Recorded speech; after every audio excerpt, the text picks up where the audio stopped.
Programme time line सां गॾु आऊं आहियां असद मुमताज़। नाज़रीन, इलेक्शन कमीशन ऑफ पाकिस्तान यूसुफ रज़ा गिलानी समेत 48 नवनि चूंडियल सेनेटरनि जा नोटिफिकेशन जारी कया आहिनि। गॾोगॾु तहरीक इंसाफ़ जेका दरख़्वास्त हुई त यूसुफ रज़ा गिलानी जो नोटिफिकेशन रोकियो वञे, उनखे इलेक्शन कमीशन रद्द कयो आहे। अॼोके प्रोग्राम में इन ते ॻाल्हाईंदासीं ऐं गॾोगॾु ॻाल्हाईंदासीं त सेनेट जे चेयरमैन जी कुर्सी ते केरु वेहंदो, उन में अपोज़िशन ऐं हुकूमत जे विच में सख़्तु मुक़ाबले जो इम्कान आहे। प्रोग्राम में इन ते बि ॻाल्हाइबो ऐं गॾोगॾु ॻाल्हाइबो त वफ़ाक़ी वज़ीर शिबली फराज़ जो इहो बयानु त असां सेनेट जे चेयरमैन यानी सादिक संजरानी खे खटाइण लाइ हर हरबो इस्तेमालु कंदासीं। अॼु उन ते पीपल्स पार्टी जी क़यादत सख़्तु तनक़ीद कंदे इलेक्शन कमीशन खे उन जो नोटिस वठण जी अपील कई आहे। इन टिनि मौज़ुअनि ते ॻाल्हाइबो। गॾोगॾु इहो पिणु ॻाल्हाइबो त हिते सिंध में GDA जे अॻवान सदरुद्दीन शाह खे सेनेटर जेका उन न थी सघियो आहे, उन में जेको GDA ऐं PTI जे विच में इख़्तिलाफ़ आहिनि, उहे हाणे शिदत अख़्तियार कया विया आहिनि। पहिरियां GDA इहो इल्ज़ाम हयो त तहरीक इंसाफ़ जे 7 मेंबरनि असांखे वोट न ॾिना, उन करे असांजो मेंबर सेनेटर न थी सघियो। हाणे PTI उल्टो GDA ते इहो इल्ज़ाम मढ़ियो आहे त असां त वोट ॾिना आहिनि, GDA वारनि पाण सदरुद्दीन शाह खे वोट न ॾिनो। इहो मामिलो छा आहे, इन ते पिणु ॻाल्हाइबो। सभ खां पहिरियों ॻाल्हाईंदासीं सेनेट जे चेयरमैन लाइ। ऐं इन मौज़ुअनि ते असां सां ॻाल्हाइण लाइ प्रोग्राम में असांखे स्टूडियो में जॉइन कयो आहे हुनैद लाखानी, पाण तहरीक इंसाफ़ जा सीनियर अॻवान आहिनि। उन सां गॾोगॾु पीपल्स पार्टी जो सेनेटर ज्ञानचंद साहब हूंदो ऐं GDA जो सरदार रहीम साहब हूंदो। लाखानी साहब, आपसे प्रोग्राम का आगाज़ करते हैं। कैसे मुंतखब कराएंगे आप अपने सेनेट के चेयरमैन को, ताकि हम देख रहे हैं कि नंबर गेम्स में जो है वो तो अपोजिशन के नंबर्स ज़्यादा हैं, फिर क्या आप जादू चलाएंगे कि आपका सेनेटर जो है वो सेनेट का चेयरमैन बन जाए? देखिए, बिस्मिल्लाहिर्रहमानिर्रहीम। सबसे पहले तो बहुत बहुत शुक्रिया आपके टेलीविज़न चैनल में, ये आज मेरा पहला प्रोग्राम है। इंशाल्लाह बार बार आपसे मुलाकात होती रहेगी। Thank U very much for having me over. Thank U. मैं आपको सेनेट के बारे में बताऊं। सेनेट के लिए बारहा PTI ने जो है इसके ऊपर कहा कि जी मिल के बैठ के हम पास कर लेते हैं रेजोल्यूशन के, शो ऑफ हैंड हो जाए। अपोजिशन नहीं मानी, हमने ऑर्डिनेंस किया, अपोजिशन ने शोर मचाया। हम सुप्रीम कोर्ट गए, अपोजिशन जो है वो कहती रही नहीं जी हम जो है वो ख़रीद लेंगे, हम ये कर लेंगे, वो कर लेंगे। और बहुत सारी वीडियोज़ आपके सामने आई। कहीं पे ऐसी वीडियो नहीं आई कि हमारी PTI जो है वो ख़रीद रही हो वोट, या कोई ऐसी वीडियो नहीं आई कि हमारे PTI के ओहदेदार जो है किसी को पैसे दे रहे हो। हमेशा यही पता चला कि ब्रीफ केस लेके फ़लाँ जगह पहुंच गया है और फ़लाँ जगह पहुंच गया है, और वो सब दूसरी पार्टियों के अपोजिशन के लोग थे। सो अभी भी मैं आपको बताऊं, जो इस वक्त हमारे नॉमिनी हैं वो ऑलरेडी बड़े एक्सपीरियंस्ड और ऑलरेडी हैं, वो अपनी वो यूसुफ रज़ा गिलानी से ज़्यादा तजुर्बेकार सियासतदान है। वेल, करंटली तो वो अपना काम कर रहे हैं, इसी पोस्ट के ऊपर कर रहे हैं और बड़ी अच्छी तरह बखूबी अंजाम दे रहे हैं। और मुझे पूरी उम्मीद है कि वो उनका अपना पर्सनल नेटवर्क भी इतना है कि वो वोट ले लेंगे। मतलब कैसे? आई डोंट थिंक कि इसमें कोई ज़्यादा डिफ़िकल्टी होगी, और है टफ मुकाबला है और बहुत जल्दी आपके सामने आ जाएगा। आप कह रहे हैं कि कोई मुश्किल, लेकिन जहाँ तक नहीं लाखानी साहब, आपको कोई किसी किस्म की कोई परेशानी नहीं है कि आप उनके 53 हैं, आपके 47 हैं, 6 वोट्स कैसे आप ये कवर करेंगे? नहीं, मुझे तो खैर कोई परेशानी नहीं है। ये सारा खेल तमाशा जो है मलाखड़ा बनाया हुआ है मीडिया के ऊपर, हर कोई लड़ रहा है, झगड़ रहा है। असल में तो ये इतनी परेशानी की बात नहीं है। जो परेशानी की बात है वो इस मुल्क की गुर्बत है, वो इस मुल्क की अनएम्प्लॉयमेंट है, वो इस मुल्क की जो है वो खुराक की ज़रूरियात है। वो चीज़ों पे हमें मेहनत करनी चाहिए और आवाम को जो है ये तमाम सवाल भी आपसे बनते हैं क्योंकि आप हुक्मरान जमात से हैं। हम आवाम को हमने फंसा दिया है कि जी आज ये चेयरमैन सेनेट बन रहा है, ये इस्लामाबाद की सीट है, ये जो है सेनेटर। अवाम तो गरीब अवाम को जो है वो इससे फ़र्क नहीं पड़ता कौन सेनेटर है, उसको जो चीज़ चाहिए आप समझते हैं ये मामला इकनॉमिक ग्रोथ चाहिए। नहीं, मामला है और मामला इंशाल्लाह हो जाएगा हल। लेकिन मैं ये समझता हूँ कि हम लोगों का और तमाम लीडरों का जो फोकस है वो मुल्क की मईशत होना चाहिए। ये जो गरीब आदमी की मुश्किलात हैं वो होना चाहिए, हेल्थ केयर होना चाहिए, एजुकेशन होना चाहिए, और हम सबको मिल के उसके ऊपर फोकस, चाहे अपोजिशन हो चाहे रूलिंग पार्टी हो, सबको मिल के इसके ऊपर फोकस करना चाहिए, बजाय इसके कि 24/7 हम एक ही बात करें और तमाम लोगों को इसमें फंसा के रखें। लेकिन कितनी अजीब बात है लाखानी साहब, जब आप अपोजिशन में हुआ करते थे तब तो आप मतलब तमाम चैनल्स पे बैठ के हुक्मरान पे तनकीद करते थे कि उनकी गवर्नेंस के मामलात की वजह से जो है वो खुराक के मामलात हैं, अनएम्प्लॉयमेंट के मामलात हैं, गवर्नेंस के मामलात हैं। शायद मैं अपनी बात समझा नहीं सका। मैं कहना ये चाह रहा था कि अपोजिशन का तो काम होता है तनकीद करना, तनकीद करें, और जो क्रिटिसिज्म है वो कंस्ट्रक्टिव होगा तो सब मिल के काम करेंगे। हम भी तनकीद करते हैं ना, हम कहते हैं यहाँ पे करप्शन हुई, यहाँ पे कुत्तों की वैक्सीन नहीं है, यहाँ पे जो है पानी नहीं है, यहाँ पे कचरा खड़ा हुआ है, ताकि वो लोग आएँ और काम करें। कचरा साफ करिए, उनकी जिम्मेदारी है। कुत्तों की वैक्सीन पहुंचाएं, ये उनकी जिम्मेदारी है। हॉस्पिटल्स चलाएं, ये उनकी जिम्मेदारी है। एजुकेशनल इंस्टीट्यूट चले जहाँ पे होने चाहिए, टीचर्स वहाँ पे हों, भैंसें गायें ना बंदी हों स्कूल्स के अंदर। लगन साहब, ये आप अच्छी बात करें कि अपोजिशन और हुकूमत को बैठ के इन तमाम तर और इसमें भी मैं इसमें सेनेट का भी बताऊं आपको, सेनेट में भी बिल तो हम लेकर आए ना कि जी क्लियर कट होना चाहिए, जिसकी मेजोरिटी है वो हाथ उठाए, हाथ उठा के वोट करे, तो सेनेट के ऊपर जाके इसको बिल को पास करें। एक सादा सा सवाल है। आपने कहा था कि ओपन बैलेट होना चाहिए सेनेट के जो इंतखाबात हो रहे थे, तो अब क्योंकि सेनेट के चेयरमैन के इंतखाबात हैं, तो आप यही मुतालबा आप दोबारा करेंगे? मैं तो अभी भी कहता हूँ ओपन होना चाहिए और इनको पास करना चाहिए। जो भी हो चुका है आज तक वो हमें भुला के आगे के लिए इस मुल्क को सही। तो आपकी पार्टी ये मुतालबा आपका मानेगी कि आप तो बड़ी बात कर रहे हैं कि सेनेट के चेयरमैन जो है वो ओपन बैलेट्स होने चाहिए। नहीं, ऑलरेडी असेंबली के अंदर ऑलरेडी बिल पेश कर दिया है। आए अप्रूव करें, अप्रूव करके आइंदा के लिए मुल्क को सही सिमत में लेके जाएं। ये निज़ाम जो है रिश्वतखोरी का, करप्शन का, ये ख़त्म करें मुल्क से, और मुल्क के अंदर मेरिट को जो है नाफिज करें। इसमें तो कोई बुरी बात नहीं है। मेरा ख्याल है अगर आपकी पार्टी अगर आपकी बात मानती है तो ये तो फिर बहुत बड़ी बात होगी। सेनेटर ज्ञानचंद से मालूम करते हैं। सेनेटर ज्ञानचंद साहब, हुन लाखानी साहब तो वही गाल पे करे, चे पे तो हिन दफ़े भी अगर सेनेट जी चेयरमैन ऐं डिप्टी चेयरमैन जी चूंड ओपन बैलेट सां थिए थी पई, त असांखे कंहिं क़िस्म जो को एतिराज़ न हूंदो। ॾिसो, हीउ हवाई फायर करण हिननि जो हिकिड़ो वतीरो बणिजी वियो आहे। ही अमल कुझु ॿियो था कनि ऐं ॻाल्हियूं कुझु ॿियूं था कनि। इमरान ख़ान साहिब खां वठी ताकी सॼी पार्टी जे विच में छा सादिक संजराणी जंहिंजी हिमायत गवर्नमेंट करे पई, उन जेके 14 वोट अपोजिशन जा गुज़िरियल दफ़े नो कॉन्फिडेंस में वरिता हुआ, उहे ठीकु हुआ। जेकॾहिं उहे ठीकु न हुआ त उनखे चोर डाकू छो न चयो वियो। हाणे मुंहिंजो चेयरमैन आहे, इन करे आउं उन ते घणो नथो वञणु चाहियां, पर ही कलूणी ॻाल्हि जेका असांजी थी आहे नेशनल असेंबली में सेनेट जी इलेक्शन थी आहे, उन ते हेॾो शोर मचाइण त हथ मथे खणी तव्हांखे वोट करणो आहे।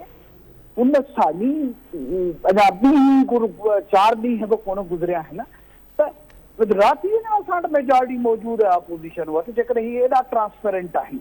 पर इहो ट्रांसपेरेंसी खे ॾिसण जे बदिरां तव्हां हिन खे ॾिसंदो त उहो 70 करोड़ वारो चोर डाकू करप्ट जेको बलूचिस्तान मां अब्दुल कादिर, जंहिंजे लाइ इमरान ख़ान पाण चयो, आउं नथो चवां त उन्हनि जे मूंखे आउं सुञाणा बि नथो, त बक़ौल इमरान ख़ान जे उहो टिकट वापसि थी थिए, वरी उहो आज़ाद तो इलेक्शन विढ़े, आज़ाद कैंडिडेट खे PTI थी वोट करे, जी हू अञा ओथ वठण खां अॻु में हू इमरान ख़ान वटि वञी ओथ थो वठे ऐं PTI जो झंडो थो पाए।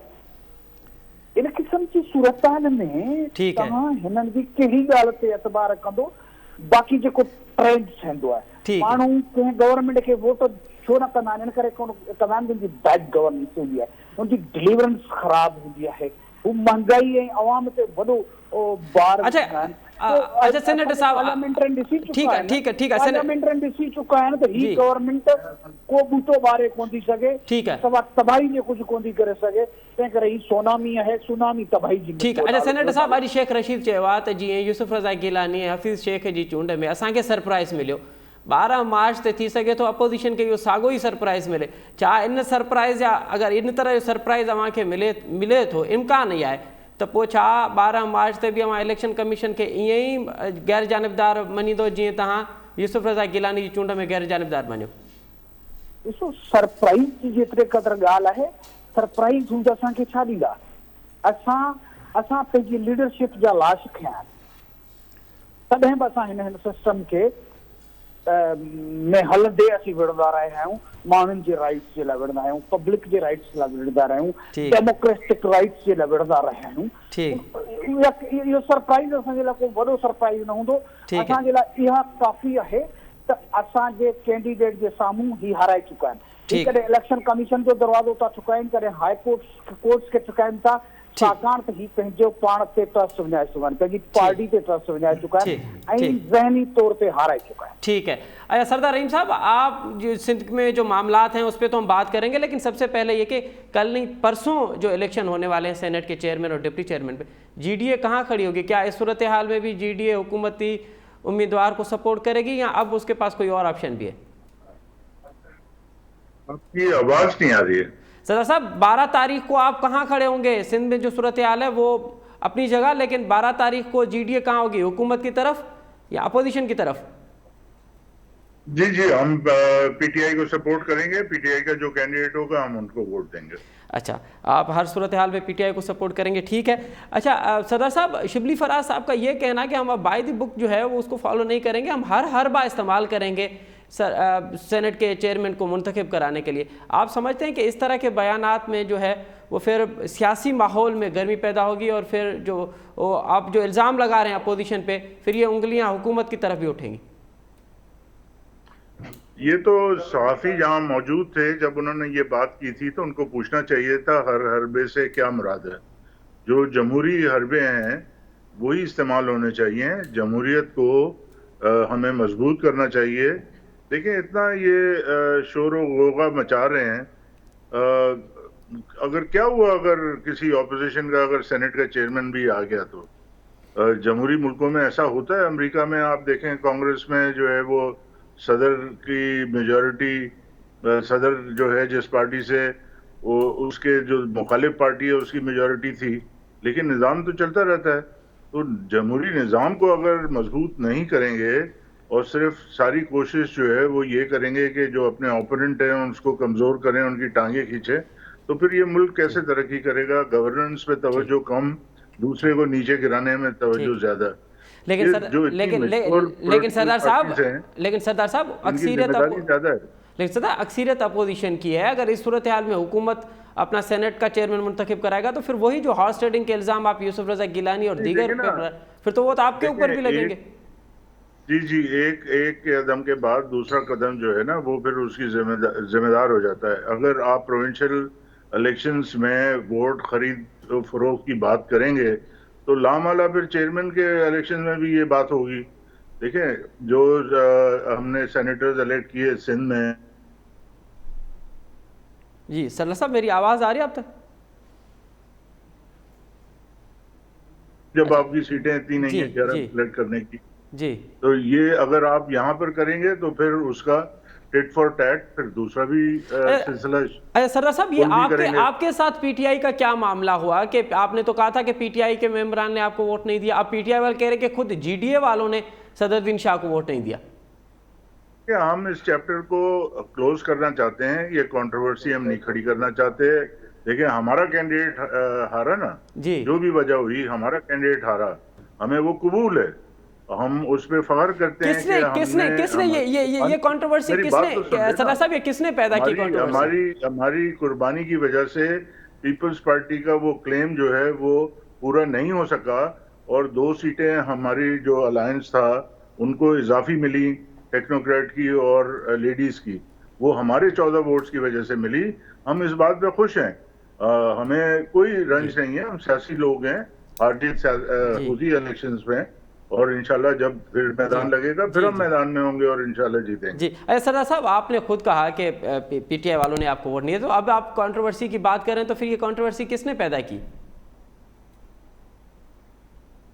आवाज नहीं आ रही है सरदार साहब। आपने खुद कहा था, आपने प्रेस कॉन्फ्रेंस में खुद कहा था कि ये पीटीआई वालों ने हमें वोट नहीं दिया, वादा करके भी वोट नहीं दिया, हमें उन्होंने पैनल दिया था, उस पूरे पैनल ने हमें वोट नहीं दिया। तो अब आप कंट्रोवर्सी की बात कर रहे हैं, तो फिर सवाल ये उठता है ना कि कंट्रोवर्सी किसने पैदा की? जी, आवाज नहीं आ रही थी आपकी।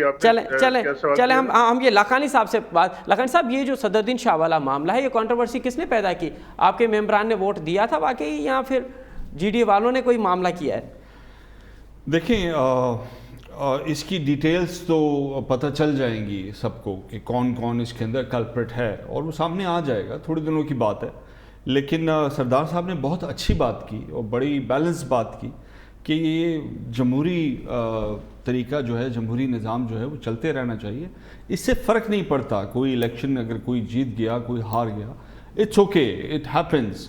اور ان کی وجہ سے ہی 2 سینٹ کی نشستیں آئی ہیں، اور اس کولیشن کی وجہ سے یہ چل رہا ہے معاملہ.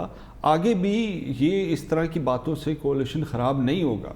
میں آپ کو یہ بتاؤں، یہ جو ٹٹ فور ٹیٹ کی بات کی ہے نا، یہ بڑی صحیح بات کی ہے. جب اس طریقے سے یہ چلائیں گے سیاست کو.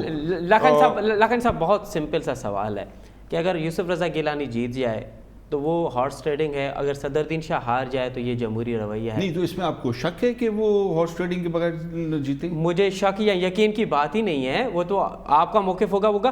لیکن صدرالدین شاہ یہاں سے ہار جائے، آپ ان کو پینل میں ووٹ بھی دیں، ان کے بھی ممبران ہوں، تو یہ کیا سمجھیں ہم؟ مطلب یہ صاف ظاہر ہے نا اس کے اندر ہارس ٹریڈنگ ہوئی ہے. بالکل اس کے اندر غلط طریقے سے. بھائی اسی لیے تو ہم چلا رہے تھے کہ شو آف ہینڈ ہو، اسی لیے ہم کورٹ میں گئے، سپریم کورٹ میں، اسی لیے ہم نے آرڈیننس کیا. اسی لیے میں ابھی بھی بول رہا ہوں کہ آگے کے لیے ملک کی سمت ٹھیک کر لیں، اس کرپشن کو ختم کریں سیاست سے. مطلب یہی خرید و بیچ سے ہم جو ہے سیاست میں سیٹیں خریدتے رہیں گے. ٹھیک ہے، نہیں آپ بالکل صحیح کہہ رہے ہیں. یہاں پہ جو آپ کہہ رہے ہیں کہ سندھ میں بھی ہارس ٹریڈنگ ہوئی ہے، آپ کے ممبران کو توڑا گیا ہوگا، آپ کو پتہ ہے وہ ممبران کون ہے؟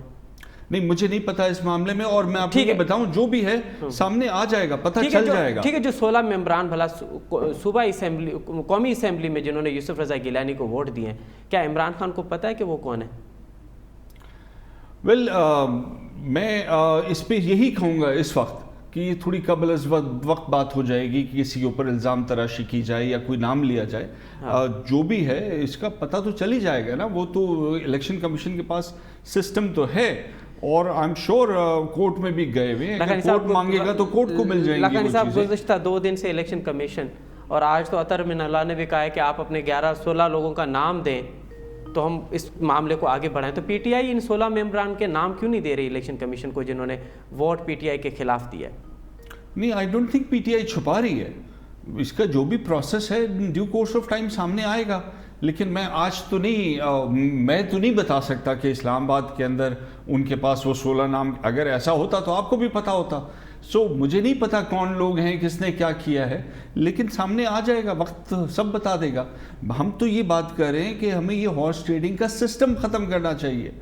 سیاست کو اگر ہم نے پاک کرنا ہے کرپشن سے، بھئی ایسا نہیں ہو سکتا کہ ملک کے لیڈرز جو ہیں وہ کھلے عام یہ رشوت کی بازار گرم کریں، پوری دنیا میں ملک کو بدنام کریں، ہر جگہ لوگ جو ہنسیں ہمارے ملک کے اوپر کہ دیکھو یہ سیاست ہے ان کی، اور پھر ہم نیچے والے کو کہیں کہ تم پٹواری ہو، تم پیسے مت لو، تم رجسٹرار ہو، تم تھانے دار ہو، تم پیسے مت لو. ایسا تھوڑی ہوتا ہے. ہمیں اوپر سے سسٹم نیچے تک صاف کرنا ہوگا، تبھی یہ ملک آگے بڑھے گا. بالکل صحیح، بالکل.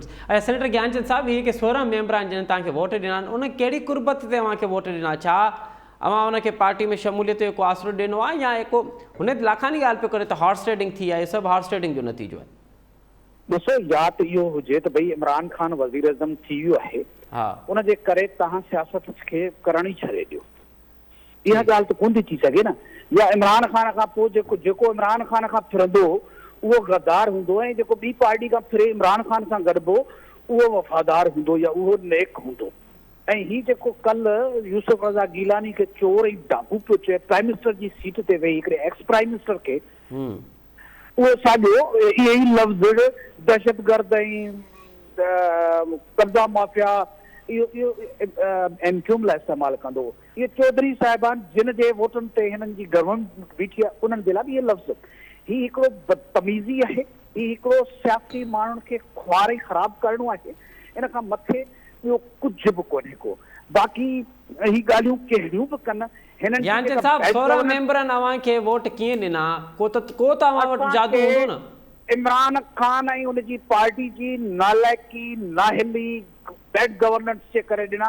ऐं इमरान खान जेके कूड़ा वाइदा कया, जेके माण्हुनि खे सोनेरी ख़्वाब ॾेखारिया, उन जे करे माण्हुनि हुन खां हटी करे वोट ॾिनो आहे. ऐं कॉन्स्टिट्यूशन जेको सुभाणे सेनेट जी इलेक्शन थियण वञे थी उनमें बि राइट ॾिए थी सीक्रेट वोट में, त तव्हांजी मर्ज़ी सां तव्हां कंहिंखे ॾेई सघो था।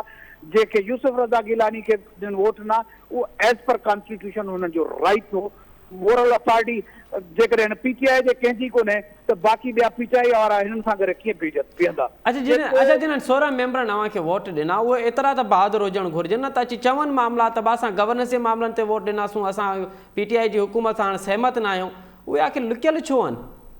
जेकॾहिं इहा ॻाल्हि तव्हांजी ख़्वाहिश हुजे या इमरान ख़ान जी ख़्वाहिश आहे त उनजे लाइ हू ॿधल कोन्हनि। हुननि जी मर्ज़ी आहे, हुननि खे कॉन्स्टिट्यूशन राइट थो ॾे सीक्रेट वोट में तव्हांजी मर्ज़ी अचे डिक्लेयर करियो न करियो तव्हांजी मर्ज़ी आहे। इहो हिननि जी ख़्वाहिश ते नथो थी सघे। जेकॾहिं हिननि खे इहा ॻाल्हि नथी वणे, 3 साल सुता पिया हुआ, जाॻनि हा का कॉन्स्टिट्यूशनल अमेंडमेंट खे प्रपोज कना, ऑल ऑफ सडन हिकिड़े फैसल वागदा खे बचाइण जे लाइ इन ओपन वोट जे पोयां लिकी फैसल वागदा खे बचाइण जे लाइ हिकिड़ो कानून ॾिनूं, जंहिं ते बि मुंझल रहिया जी सेनेट जे टिकटुनि ते मुंझल रहिया, साॻियो कॉन्स्टिट्यूशनल अमेंडमेंट ते मुंझल रहिया। हिननि खे इहा ख़बर ई कोन्हे थी ऑर्डिनेंस सां कमु थींदो, हिननि खे इहा ख़बर ई कोन्हे थी इहो कमु को पार्लियामेंट जे अंदरि थींदो या सुप्रीम कोर्ट फ़ैसिलो कंदी। इन पासे अथॉरिटी जो हिकिड़ो ॿुॾंदड़ ॿेड़ी जेका हुजे, ॿुॾंदड़ माण्हू जेको आहे उहो अबरे सबरे सारे लाइ खणंदो आहे, टिनी पासे न थिया। ठीक है, सदर रहीम से असांजो राब्तो बात हुआ। सदर साहब, पहले कम्युनिकेशन का मामला था तो सवाल रह गया था, ये जो कंट्रोवर्सी आप बात कर रहे हैं PTI और GDA के बीच में, ये किसने पैदा की है? देखिए, वो तो एक नेचुरल सी बात थी कि जो तयशुदा फॉर्मूले के तहत वोट डलने थे जी वो नहीं हुए, दायरे के उस पर तशवीश हुई तो वो कंट्रोवर्सी हुई, लेकिन वो इतनी इम्पोर्टेंट नहीं है। लोग, हमारे दोस्त जो हैं ये PTI प्ले इसको गलत समझे। हमें शिकायत जो है वो तो अपनी जगह पर थी, लेकिन हमें तो खुशी भी थी ना, ये तो हमारी कामयाबी है कि 2 हमारे एक्स्ट्रा तो नहीं थे ना, तो PTI का एक एक्स्ट्रा टेक्नोक्रेट निकला और MQ का एक एक्स्ट्रा लेडीज की निकली। हमें खुशी है कि हमारे जो साथी हैं जो अलायंस में हमारे साथ, उनकी सीटें निकली हैं। इसका मतलब ये है कि हमने पीपल्स पार्टी का रास्ता रोका जी। कुछ लोग इंटरेस्टेड क्वार्टर्स इसको कंट्रोवर्सी बनाना चाहते हैं, जो कि हम इसको उसमें शामिल नहीं होना चाहते। अच्छा, सदर साहब, आप समझ रहे हैं कि हुकूमत स्कोर पूरा कर लेगी सेनेट के चेयरमैन के लिए? अगर हाँ तो फिर उसके पास क्या जादू होगा? आपकी आवाज आज कुछ सही नहीं आ रही, आपने क्या फरमाया? सेनेट के चेयरमैन के लिए जो दरकार नंबर हैं, क्या हुकूमत वो पूरा कर लेंगी? अगर कर लेंगी तो उसके पास क्या जादू होगा जिसके तहत सेनेट का चेयरमैन मुंतखब करा लेंगे? जो क्या है, जो हमारे सेनेट के चेयरमैन के लिए हुकूमत को 51 मेंबर्स चाहिए, उसके पास 47 है, 4 मेंबरान कैसे? चले असा कम्युनिकेशन मामलो है जी, बहाल थी सदर साहब सां तो लखन साहब, ये आप 4 मेंबरान को कैसे मुंतखब करा लेंगे? किस फार्मूले के तहत? क्या जादू होगा आपका सेनेट के चेयरमैन मुंतखब कराने के लिए? देखिए, ऑनेस्टली आपसे बात करूं तो ये मेरा परव्यू ही नहीं है। ये इस्लामाबाद के अंदर जो लोग बैठे इस पे काम कर रहे हैं वो लोग करेंगे, और जाहिर सी बात है अगर उनकी अपना जो चेयरमैन सेनेट है उनका अपना भी नेटवर्क होगा, जाहिर सी बात है बहुत सारी पॉलिटिकल पार्टीज़ हैं। PDM में भी कोई ऐसा नहीं है कि उनको कोई अच्छी ऑप्शन इधर गवर्नमेंट के साथ मौजूद नहीं है, डिप्टी चेयरमैन की ऑप्शन भी मौजूद है। आपने डिप्टी चेयरमैन की ऑफर तो फजल रहमान के मौलाना तो हो सकता है वही शायद उनके लिए बेहतर हो कि वो जो है वो इसमें, ये तो उनको बेहतर पता है कि क्या होगा। लखन साहब, आप नहीं समझते कि एक तरफ PTI और खुद इमरान खान साहब ये कहते रहे हों कि ये वाहिद असेंबली है जो मौलाना डीजल के खिलाफ बगैर चल रही है, वो करप्ट है, वो सेनेट के इंतखाबात में पैसे लेता है, गालम गलोच तक आपकी लीडरशिप ने मौलाना JUI को दिया और JUI वालों ने भी दिए। अब आप डिप्टी चेयरमैन के लिए उनको ऑफ़र कर रहे हैं, तो आप नहीं समझते कि एक तरफ आप इस तरह की लैंग्वेज इस्तेमाल करें, दूसरी तरफ आप जो उनको ऑफ़र करें, तो ये खुला तजाद नहीं? देखिए, मैं तो सरदार साहब की बात से इत्तेफाक करता हूँ कि इसमें कोई फ़र्क नहीं पड़ता अगर उनके भी लोग जीत जाते हैं, कि ऊपर नीचे हो जाता है। असल चीज़ तो जो थी वो तो हो ना सकी, जो हम चाहते थे क्या کہ سینٹ کے الیکشنز آئندہ کے لیے بھی ہمیشہ کے لیے کلیئر کٹ ہوں, شو آف ہینڈس کے ہوں, جس پارٹی کی جتنی سیٹیں ہیں اس حساب سے ان کو سینٹ میں نمائندگی مل جائے. اور یہ اس بار نہیں تو آئندہ کے لیے شاید اب سینٹ کے اندر ہم لوگ کروا سکیں, اور ابھی بھی نہیں تو کم از کم ہم نے کوشش تو کی اور کوشش کرتے جائیں گے. اپوزیشن آپ کے ساتھ مل کے بیٹھنے کو تیار کیوں نہیں ہے, کیا معاملہ ہے؟ کیا بات کر رہے ہیں آپ, کیا اپوزیشن تیار نہیں ہے؟ جی وہ لوگ تو 24/7 NRO کہہ رہے ہیں. وہ تو 24/7 یہ کہتے ہیں کہ جی وہ نیب کا قانون چینج کرو, ہم FATF میں بھی ساتھ دے دیں گے, ہم گرے لسٹ سے بھی ہٹا دیں گے. گرے لسٹ پہ لے کے بھی وہ آئے اور اس کے بعد کہتے ہیں کہ نیب کی ان شکوں کو ہٹا دو, 1 ارب سے کم چوری ہے تو اس کو چوری مت کہو. ارے وہ ڈبروٹی چوری کرتا ہے اس کو پکڑ کے بند کر دیتے ہیں, سارے جا کے جیل میں دیکھیں تو پھر حکومت نہیں بیٹھنا چاہتی, چور ہیں جیلوں کے اندر بھرے ہوئے, یہ تو بیچارے چھوٹی چھوٹی چوری کر کے بیٹھے ہوئے. اور ادھر جو ہے لوگوں نے پورے ملک کو ڈبو دیا, ارب روپے ملک کے اوپر قرضہ چڑھا دیا, اس کو ملک کے سارے پروجیکٹس کے اندر انہوں نے کھایا. اور ان لوگوں کو ہم کہہ دیں کہ نہیں جی چلو NRO کر دیتے ہیں جسٹ بیکاز یہ لوگ بہت زیادہ لانگ مارچ کی باتیں کر رہے ہیں, ان کو معاف کر دیتے ہیں تاکہ ہم اپنی حکومت بچا لیں. ایسی حکومت کو خان صاحب نے کہا کہ میں آج چھوڑتا ہوں, کل نہیں چھوڑنا. انہوں نے کہا ٹھیک ہے وہ آپ نے کرنا ہے عدم اعتماد کا ووٹ تو کل لے لو, اور دے دیا نا ان کو ووٹ. اور آگے بھی دیکھیں اس میں PTI کے اندر میجورٹی لوگ جن کو میں جانتا ہوں وہ اسی لیے آئے ہیں کیونکہ وہ اس ملک کی حالت اس طرح نہیں دیکھ سک رہے. ادروائز ان کے پاس بہت اچھے آپشنز دوسرے موجود تھے. اگر آئے ہیں یہاں پہ تو غریبوں کی مدد کے لیے آئے ہیں, ملک کو غربت سے نکالنے کے لیے آئے ہیں, ملک کے مورلز ٹھیک کرنے کے لیے آئے ہیں, کرپشن ختم کرنے کے لیے آئے ہیں, ماحول ٹھیک کرنا ہے. یہ کیا طریقہ ہے قبضہ مافیا, یہ کیا طریقہ ہے کہ پانی جو ہے وہ بھی مافیا چلائے گا, یہ کیا طریقہ ہے کہ بجری کی الگ مافیا ہوگی, یہ کیا طریقہ ہے کہ پولیس کے تھانے بیچے جائیں گے. اسی طرح ملک کو لے کے چلنا ہے آپ نے, اسی طرح لے کے چلنا ہے تو پھر لے کے چلیں.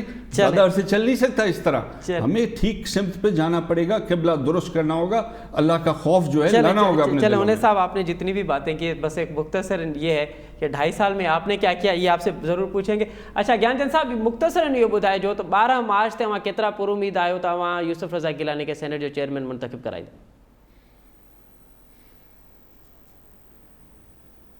گیان چند صاحب آواز اچے تو مجھے. اچھا اسان جو رابطو جو وہ گیان چند سے مجھے بھی آواز نہیں آ رہی تھی اس لیے میں کوئی بات کا جواب نہیں دے سکتا. چلیں آپ یہ بتائیے کہ آپ یہ کہہ رہے ہیں جو بھی باتیں آپ نے اب آپ نے جتنی بھی باتیں کی گورنر سے 2.5 سال میں آپ نے ایسا کیا 2.5 سال میں ہم نے ملک کو دیوالیہ ہونے سے بچا لیا. ملک جو ہے بینک کرپسی پہ تھا, بینک کرپسی میں ہماری کرنسی تباہ ہو جانی تھی, اس کو روک لیا, اس کو بچا لیا. میں آپ کو بتاتا ہوں سر 0 GDP پہ لوگ -GDP پہ آ گئے ریجن میں کرونا کی وجہ سے. پوری دنیا کے ملک بند ہے, یہاں پہ ہماری کنسٹرکشن انڈسٹری کی پالیسی کیسی ہے, فارماسیوٹیکل کی پالیسی کیسی ہے, ٹیکسٹائل انڈسٹری کی پالیسی کیسی ہے, انجینئرنگ سیکٹر کیسا جا رہا ہے, ایگریکلچر سیکٹر کیسا پرفارم کر رہا ہے, یہ آپ دیکھیں تو ذرا ساری سب کے حالات بہت خراب ہیں. Not at all 40% growth rate ہمارا IT سیکٹر میں. کنسٹرکشن پالیسی, کنسٹرکشن کو انڈسٹری ڈکلیئر کر دیا ہے. کنسٹرکشن پالیسی ایسی ہے کہ پورے ملک میں کنسٹرکشن سٹارٹ ہو گئی ہے دوبارہ سے. کنسٹرکشن کی وجہ سے سیمنٹ ایکسپورٹس چل رہی ہے اس ملک کے اندر. سیمنٹ کی پروڈکشن, ان امپلائمنٹ, غربت, مہنگائی, یہ تمام چیزیں. دیکھیں میں یہ بات کرتا ہوں تو آپ یہاں سے پکڑتے ہیں. میں آپ کو بتاتا ہوں ان امپلائمنٹ کے بارے میں. ان امپلائمنٹ کیسے ٹھیک ہوگی, انڈسٹریز لگیں گی تو ان امپلائمنٹ ٹھیک ہوگی نا. کیا تمام ٹیکسٹائل سیکٹر والے انڈسٹری ایکسپینشن میں نہیں ہے, کیا تمام فارماسیوٹیکل والے ایکسپینشن میں نہیں ہے, کیا تمام کے آپ آباد کے چیئرمین کو ابھی لے کر آئیں لائن پہ, ایپٹما کے چیئرمین کو ابھی لے کر آئیں لائن پہ, اسٹاک ایکسچینج کے لوگوں کو ابھی لے کر آئیں لائن پہ. وہ آپ کو بتائیں گے گورنمنٹ کی پالیسی سے وہ خوش ہیں. اور ڈاکٹر حفیظ شیخ کے ہٹنے کے بعد اسٹاک ایکسچینج گرنا شروع ہوئی ہے, وہ بھی انشاءاللہ سنبھال لیں گے. اس طرح نہیں ہوتا. چلیں آپ ہمیں بہت اچھی باتیں بتا رہے ہیں, آپ امید دلا رہے ہیں کہ ملک جو ہے وہ سمت میں آئے گا. بہت شکریہ انہیں لاکھانی صاحب, سینیٹر گیان چند صاحب, سردار رحیم صاحب, آپ تینوں معزز مہمانوں کی بہت شکریہ. ناظرین اتنے وقت نٹی سائی کھان پو پروگرام میں بھی حاضر تھی. ناظرین پروگرام ایک دفعہ بھی رواں کے بھلی کار عرفان جتوئی جے قتل وارو معاملو اञा ताईं हल नाहे थी सघियो. हिकु तरफ़ सिंध सरापा एहतजाज आहे ऐं इहो मुतालबो थी करे त हिन क़तल जी कम अज़ कम जुडिशियल इंक्वायरी थियणु घुरिजे ताकी हक़ीक़तूं जेके आहिनि उहे साम्हूं अचनि. ॿिए तरफ़ पुलिस जो अॼु हिकिड़ो ॿियो मौक़िफ़ बि आयो आहे त न सिर्फ़ु इरफान जतोई के उनजो क्रिमिनल रिकॉर्ड हो बल्कि उनजे ख़ानदान जे ॿियनि माण्हुनि जो बि क्रिमिनल रिकॉर्ड आहे, उनजे भाउ ते बि केस आहिनि.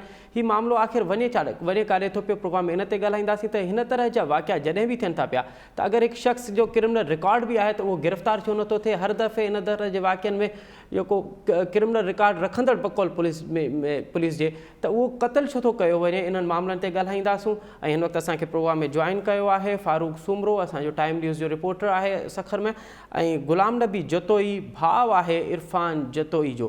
फारूक, अव्हां खां शुरूआत था कयूं। अॼु जेको पुलिस जो मौक़िफ़ आयो आहे, केतिरा नवां केस ज़ाहिर थिया आहिनि ऐं छा इहे केस अॼु जे ॾींहं ते ज़ाहिर थिया आहिनि या इन्हनि जो को माज़ी में बि रिकॉर्ड रहियो आहे इन्हनि केसनि जो? इरफान जतोई ते जेको पुलिस जा केस ज़ाहिर थिया? जी बिल्कुलु, अॼु SSP सखर इरफान अहमद समूह सां असांजी तफ़सीली ॻाल्हि ॿोल थी। जीअं ॿुधायो आहे त इरफान जतोई मथां 26 सिंध जे मुख़्तलिफ़ ज़िलनि में संगीन नोयत जा केस दाख़िल थियल आहिनि, जॾहिं त हुनजो भाउ आहे उन खिलाफ़ 15 वरी ॿिया जेके 3 भाउर आहिनि उन्हनि मथां बि 3 केस दाख़िल थियल आहिनि। जो इरफान समूह इहा दावा कई आहे त हिननि जो जेको फैमिली बैकग्राउंड आहे वो क्रिमिनल आहे, ही ॾोहारी क़िस्म जा माण्हू आहिनि जेके अगवा बराए तावान तोड़े संगीन केसनि में पिण घुरबर रहिया आहिनि। ही जेको मुक़ाबिलो आहे उहो जेन्युइन आहे, को बि हिन में वधाउ न आहे। इहो बि तव्हांखे ॿुधाईंदो वफ़ाक़ी जेको सेक्रेटरी आहे इंसानी हक़नि बाबति माली, उन पारां बि इन मामले जो नोटिस वरितो वियो आहे। चीफ सेक्रेटरी सिंध खे इहो ॿुधायो, इनखे दरख़्वास्त कई वई आहे लिखत में। उनखे चयो वियो आहे त इन मामले जी जुडिशियल कमीशन जोड़ी वञे, इन मामले जी अदालत ते जांच कराई वञे जेका इन जी जांच करे त ही जेको बेगुनाह शागिर्द खे क़तल कयो वियो आहे उनजे ज़िम्मेवारनि खे सज़ा ॾियारी वञे। इन सां गॾु IG सिंध पारां बि मुश्ताक महर साहब पारां बि इन मामले जो नोटिस वरितो वियो आहे। इंटरी रुकनी कमेटी तश्कील ॾिनी वई आहे जंहिंजी सरबराही जेको आहे DIG हैदराबाद डॉक्टर जमील अहमद करे रहियो आहे। ऐं इन सां गॾु SSP कश्मीर अमजद अहमद शेख ऐं DIG बि ज़ुल्फ़कार लारिक साहब बि इन जी कमेटी जा मेंबर आहिनि, जिन खे इहो चयो वियो आहे त इन कमेटी में जेका क्राइम रिकॉर्ड आहे इन जो जवाबदार जो इरफान जो। ठीक है। अच्छा, गुलाम नबी जतोई, अव्हां ॿाहिरि आहियो इरफान जतोई जा, इहो ॿुधाइजो त हीअ को पुलिस जो मौक़िफ़ पियो अचे त न सिर्फ़ु इरफान जतोई बल्कि अव्हां जे ख़ानदान जे माण्हुनि ते बि केस दाख़िल आहिनि। छा अव्हां इन बाबति ॿुधाईंदो त इरफान जतोई ते केस दाख़िल थिया आहिनि, उहो पहिरियां कॾहिं अहिड़नि केसनि में जेल में या थाणे में वियो या अव्हां जो को फ़र्द? बिल्कुलु, इहो हाणे 6 महीना अॻु इरफान इन समय साहब ई खयो। मुंहिंजो भाउ पेट्रोल पंप ते हुयो, पेट्रोल पंप हलाए। लॉकडाउन जे दौरान यूनिवर्सिटी बंदि हुई, उन दौरान पंहिंजे पेट्रोल पंप ते वेठो हुयो, उतां खणी वियो पैसा पियो घुरे। असां पैसा हिनखे न ॾिनासीं। पोइ बाद में हिन नवाब शाह पुलिस खे ॾेई छॾियो, हुते चर्च लॻाराए छॾियो 10 किला हुनजे कॾहिं। अच्छा, हुनजी असां इंक्वायरी कराईसीं, कोर्ट में केस विझी, उहो हुते बाइज़त बरी थी आयो आहे। उनजे केसनि में फाइनल आहे। बाक़ी ॿियो पंहिंजा ॻोठाणा जीअं ज़ाती मसइला हूंदा आहिनि, उन्हनि में इरफान जो हुयो, उन में बि इरफान खे असां पेश कयोसीं। उन्हनि जी ज़मानतां बि थियल हुयूं, उन में आज़ादु हुयो। बाक़ी साईं जन चवनि था त हिननि जो ॿियो भाउ आहे क्रिमिनल आहे, न, बिल्कुलु ग़लति ॻाल्हि आहे। उनखे तक़रीबन 2 साल थी विया आहिनि असां दुबई ऐं ईरान शिफ्ट करे छॾियो आहे। अच्छा, इन पंहिंजे ज़ाती जहिड़नि ऐं ॿारहाड़ी जे मसइलनि जे करे। बाक़ी मां गवर्नमेंट मुलाज़िम आहे, बिल्कुलु जिते मुंहिंजी ड्यूटी आहे हेॾा मुंहिंजो सेंटर आहे। गुलाम नबी, केतिरा केस अव्हांखे ख़बर आहे त इरफान जतोई ते इन खां पहिरियां केतिरा केस हुया? अॻ में त काई बि ॻाल्हि न हुई। 2 केस सां ई हुयसि। उहो असां हिकिड़ो पंहिंजो प्लाटिंग जो हुयो बिरादरी जो, उहो प्लाटिंग में बि हुन जो ज़मानत कराई हुई। ॿियो हिन इरफान समय ई खयो हुयो, पैसा घुरिया असां खां 50 लाख न ॾिनोसीं त हुन चर्च कढाए लॻाए छॾियो। इरफान समूह कहिड़े केस में खयो हो? ज़ाहिर आहे SP आहे, उहो ईअं त को मामिलो हूंदो। मां उहो बि तव्हांखे ॿुधाईंदो हलां वधे करे। उन्हनि लाइ खयो हुयो त सखर मां ॾोह थिया आहिनि, उहो तव्हांजो भाउ थो करे। बिल्कुलु असांजो भाउ ॾोह कोई बि नथो करे। बाक़ी जेको पुलिस इल्ज़ाम लॻाए रही आहे त हिनजो भाउ आहे क्रिमिनल आहे, ॿार आहे, बिल्कुलु हुनखे 2 साल थी विया आहिनि। पाकिस्तान में ई न आहे, उहो पाकिस्तान में ई न आहे। पोइ बि कॾहिं हिनजे FIR आहिनि, हुनजे कॾहिं इहे ॻाल्हियूं आहिनि। पर ॿियो त सभु ॻाल्हि छॾे, हीअ त वाज़िह ॻाल्हि आहे। यूनिवर्सिटी मां सरेआम ॾींहं ॾिठे जो खयो वियो आहे। हॉस्टल मां जे अगरि अहिड़ो ॻाल्हि हुजे, अहिड़ो को रूपोश हुजे, अहिड़ी ॻाल्हि हुजे, असां हिनखे यूनिवर्सिटी में छो छॾिया? पोइ त जंग में छॾे वञूंसि न, पंहिंजो त ॻोठ में रहियो पियो हुजे। अच्छा, भला हे जॾहिं यूनिवर्सिटी में खंभियो त इहो केस अव्हां दाख़िल करायो? तव्हांजो फर्ज़ जेको आहे उहो खंभियल आहे? बिल्कुलु, असां हैदराबाद में बि करायोसीं ऐं सुप्रीम कोर्ट कराची बि करायोसीं। हैदराबाद वारनि बि हिननि खे घुरायो हुयो त उते मौक़िफ़ो हुननि जो इहो आयो त छा बि रेट ते विया। वरी ॿिए दफ़े आया त असां न खयूं आहे। वरी हुननि चयो त असां वरी हिनजी इनक्वायरी था करूं। तंहिंजे बावजूद बि असांखे पुलिस मां ख़तरो हुयो, असां वरी सुप्रीम कोर्ट कई आहे कराची। उते बि हिननि इहो ई मोकिलियो त माना असांखे ख़बर ई न आहे, असां खयो ई न आहे। बाक़ी खयो आहे हिनखे निसार शाह एसएचओ आहे जेको अटड़ी थाणे ते जाम छड़ो उते दाख़िल आहे, भला पुलिस जे उन रिकॉर्ड में दाख़िल आहे त ही खंभियल आहे? बिल्कुलु खंभियल आहे, खयल आहे। निसार शाह ख़ुदि पाण 15 ॾींहंनि खां 12 ॾींहंनि खां बाद में पाण निसार शाह मुंहिंजे वाल साहब सां ॻाल्हायो आहे इरफान खे। अच्छा, उहो ॻाल्हायो आहे, हुन पहिरियों करोड़ जी ऑफर कई, आख़िर में 50 लख जी जे न ॾींदे त मां हिनखे फुल फ्राई करे छॾींदुमि, मारे छॾींदुमि। असां केतिरा इहे कम कया आहिनि। मुंहिंजो पीरसन वाल साहब हुन में सोच में अची वियो। वरी तंहिंखां पोइ असां ॿिया माण्हू बि मोकिलींदा रहियासीं, कुरट बि कंदा रहियासीं, मन न मन खां ज़ाहिर थिए। हिन सां गॾु ॿ छोकिरा ॿिया बि खयल हुया। हिकिड़ो जागीराणी हुयो, उनखे शायदि 7 ॾींहं ते या 8 ॾींहं ते छॾियो हुयो। वकीला जागीराणी, उहो बि यूनिवर्सिटी जो शागिर्द ई हुयो। ॿियो आहे परवेज़ चवनि था जाफ़री शिकारपुर जो, उहो हिननि जो पुलिस जो माण्हू आहे, हुनखे बि खयो हुयो। उनखे हाणे कल्ह चालान कयो हुयो, मुंहिंजे भाउ जो लाश आयो। पर गुलाम नबी, अव्हां जेका इहा ॻाल्हि पिया कयो त 50 पहिरियां करोड़ रुपयो रिश्वत घुरी वई, पोइ 50 लाख घुरी वई, अव्हां वटि इन तरह जा के सबूत आहिनि त अव्हां खां पुलिस जो हिकिड़ो एसएचओ अव्हां खे फ़ोन कॉल करे ऐं इहो घुर थो करे त मुंहिंजे वाल साहब वटि रिकॉर्डिंग आहे, शायदि त कंहिं ऑफिसर खे ॿुधाई अथई, पर हुन वक़्तु असां डप में अची विया आहियूं। हाणे तव्हांखे मां क्लियर ॿुधाईंदो हलियां जी जी त असां वटि तहज़ीब बि तमामु घणी हली रही आहे, हिनजी मसरूफ़ियत बि आहे, वॾी मुश्किल सां तव्हांखे टाइम ॾिनो आहे। ठीकु आहे बाबा जी। ॿियो त वरी मुंहिंजे हाणे नओं मूंखे दोस्त ॿुधाए चयो तो त भाउ त तव्हांजो ख़ैर सां वफ़ात करे शहीद थी वियो। ॿियो जेको दुबई कराची तो रहियो उन ते बि केस अचे, तुंहिंजे मथां बि एफआईआर हाणे पुराणनि नालनि में थी वञे। हे त सरासरी ज़ुल्म आहे। मूंखे पाण खे हाणे ख़ौफ़ थी वेठो आहे पुलिस मां त हिकिड़ो भाउ मुंहिंजो शहीद थी वियो, ॿियो 2 साल अॻु में मां ॿाहिरि मुल्क करे छॾियो आहे। मुंहिंजो वाल साहब कुराड़ो उहो त अमर हिन सद में सही सॻियल आहे इरफान जो, उनजी कंडीशन बि मां तव्हांखे हाणे हिन महिल ॿुधाईंदुमि त न ॿुधाए सघंदुमि।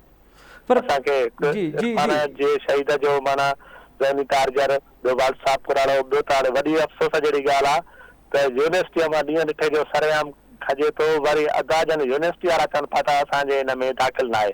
मूंखे वॾो हिन ते माना अफ़सोस बि थियो आहे। 4 साल वटि पढ़ियो आहे, 4 साल फीयूं भरियूं आहिनि, चालान भरिया आहिनि, हॉस्टल जा फीयूं वग़ैरह भरियूं आहिनि। इन 4 साल अच्छा गुलाम नबी, आख़िर मामिलो छा आहे जो अव्हांजे ख़ानदान ते पुलिस बक़ौल अव्हांजे त अव्हांजे भाउ ते बि कूड़ा केस था थियनि, उन्हनि खे खई बि वञे पई, पोइ अव्हां खां रिश्वत बि घुरे थी पई। आख़िर मामिलो छा आहे जो अव्हांजे 3 भाइरनि जे ख़िलाफ़ बक़ौल अव्हांजे त पुलिस ॾमरियल आहे? न मामिलो त मूंखे कुझु सियासी सम्झ में अचे थो। जेको असांजो इरफान भाउ शहीद थी आहे, ज़ाहिर आहे जाम शहर मां खजी वियो आहे। कराची हैदराबाद 5 ॾींहं हुते रखियो अथऊं, 5 ॾींहं हुते, 29 ॾींहंनि खां बाद में सखर वारनि मारियो आहे। इहो तव्हां पाण बि सम्झी था। न सियासी मामलनि जी अव्हां ॻाल्हि पिया कयो, सियासी छा, उहो कंहिं सियासी पार्टी सां हुनजी वाबस्तगी हुई? अव्हांजी ख़ानदान जी कंहिं सियासी पार्टी सां वाबस्तगी आहे? उते का लोकल अव्हांजा कंहिं मामला आहिनि? न लोकल एॾा न आहिनि, उहे हल थियल आहिनि। बाक़ी माना इहो आहे शिकारपुर ज़िले जो, तव्हां पाण बि सम्झी था सघो त हिन शइ खे वोट मिलियो, हुनखे न मिलियो त उहा दौर हुनखे माराईंदी, किराईंदी, कंहिं न कंहिं तरीक़े में फासाईंदसि। इहो आम हले थो। तव्हां सिर्फ़ु असां वटि न, जाते काथे बि आहे इहो। अव्हां कंहिंजा वोटर आहियो ऐं कंहिंजा मुखालिफ़ आहियो? बसि हाणे वोटर जी तव्हांखे ॿुधाईंदुमि त इन वोटर न ॾियण जे करे त असां सां इहो ज़ुल्म त थी रहियो आहे न। ठीकु आहे, ठीकु आहे। वॾी दास्तान वॾो आहे भाउ जे, मां इहो ॿुधाईंदुमि त वॾो कुझु थींदो। मां त हाणे इन ट्रिप में बि अची वियो आहियां। मुंहिंजो अॻो रहियो पंहिंजे ऑफिसर ख़ुदि मूंखे चयो त गुलाम नबी तुंहिंजो भाउ त शहीद थी वियो, तव्हांखे इहे धमकियूं केरु पियो ॾे? केरु पियो ॾे इहे धमकियूं? मां कोशिशि कंदुमि हिन सबूतनि जी बि। ठीकु आहे बाबा, मां पाण हाणे अञा ज़हनी टार्जर थी वियुमि। भाउ जी तबियत पंहिंजे लेखे, अमर जी तबियत पंहिंजे लेखे, हुनजी बि सफ़ा डाउन लॻी पई आहे। उहा टेंशनदार, तबियतदार, जेको ॿाहिरि मुल्क पाकिस्तान में न आहे उन ते बि केस, वरी ज़ुल्म जी ॻाल्हि आहे। ॿियो त मां गवर्नमेंट मुलाज़िम होॾम, मुंहिंजो सेंटर होॾो थाणे सां गॾोगॾु मुंहिंजो घर आहे, हिकु शहर में रहूं था, वरी हाणे मुंहिंजे मथां एफआईआर कनि। मूंखे वॾी महिरबानी गुलाम नबी जतोई, फारूक सुमरो साहब, ॿिन्हिनि मौज़ूअ महिमान जी महिरबानी। नाज़रीन, अव्हां इरफान जतोई जे ख़ानदान उनजे भाउ जो मौक़िफ़ ॿुधो, तफ़सीली मौक़िफ़ हुयो, उन पंहिंजे इन हवाले सां पंहिंजो तफ़सीली मौक़िफ़ रखियो। फारूक सुमरे जी ॿुधो, पुलिस जो बि मौक़िफ़ इहो अव्हां ॿुधो। हिते प्रोग्राम जे वक़्तु पंहिंजी पुॼाणी ते पहुचे थो। असद मुमताज़ रेखे ॾींदा इजाज़त। अला भाई।